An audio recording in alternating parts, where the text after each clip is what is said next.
Kamala Harris, Rooted in Justice by Nikki Grimes, illustrated by Laura Freeman.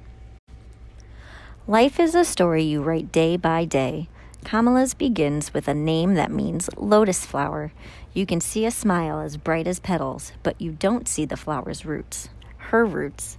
They grow deep, deep, deep down. Let me show you.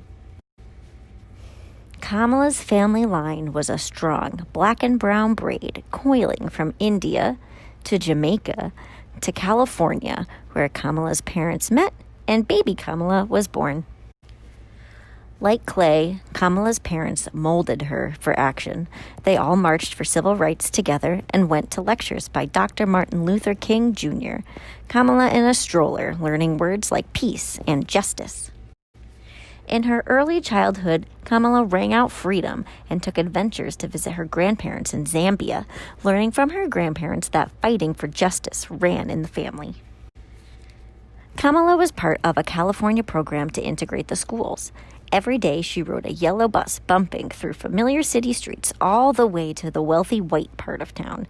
There she got to meet kids who were rich and poor, black and white, kids who celebrated holidays she'd never heard of. She learned how to count to 10 in so many different languages. She looked forward to Thursday nights after school, when her family would go to the Rainbow Sign, a cultural center celebrating black art, music, books, and film. James Baldwin spoke there, Maya Angelou read there, and Nina Simone, who sang Kamala's favorite song, sang there. Her favorite song taught her to think, I'm young, gifted, and black. On Sundays at church, Kamala learned how God sometimes asks us to speak up for those who can't and to defend the rights of the poor and needy, like some lawyers do. Maybe someday Kamala could be a lawyer too. Kamala grew up and graduated high school and went on to attend Howard University. The American, African, and Caribbean faces of the students there reminded her of the people she wanted to help and wanted to fight for.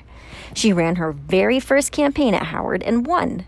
Focused on her future, she competed on the debate team and studied the workings of government.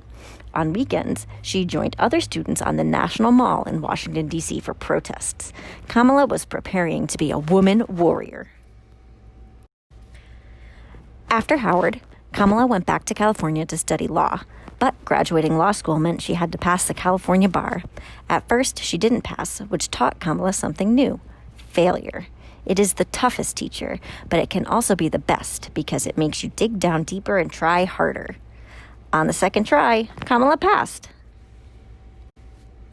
Ready to climb the mountain of her dreams, Kamala became Deputy District Attorney. Next, the first female district attorney of San Francisco. Then, the first black woman Attorney General of California. Peak by peak, she rose until eventually becoming the second black woman voted in the U.S. Senate. The little girl named Lotus Flower had turned herself into a person others could call on for help. As senator, Kamala fought for laws to help workers earn more money, joined the Women's March on Washington for equality and civil rights, and telephoned lawyers to help immigrant children who came to America looking for someplace safe to live. Kamala had traveled far, but she hadn't finished climbing the mountain of her dreams. On Martin Luther King Jr.'s birthday, on the TV show Good Morning America, Kamala told the world, I'm running for president of the United States. Months into the race, Kamala realized that running for president costs more money than she thought, and Kamala's campaign team didn't have enough. She decided to give up her run for the 2020 presidential nomination. Will Kamala ever get to call the White House home? Only God knows. Kamala Harris is still writing her American story, and so are you.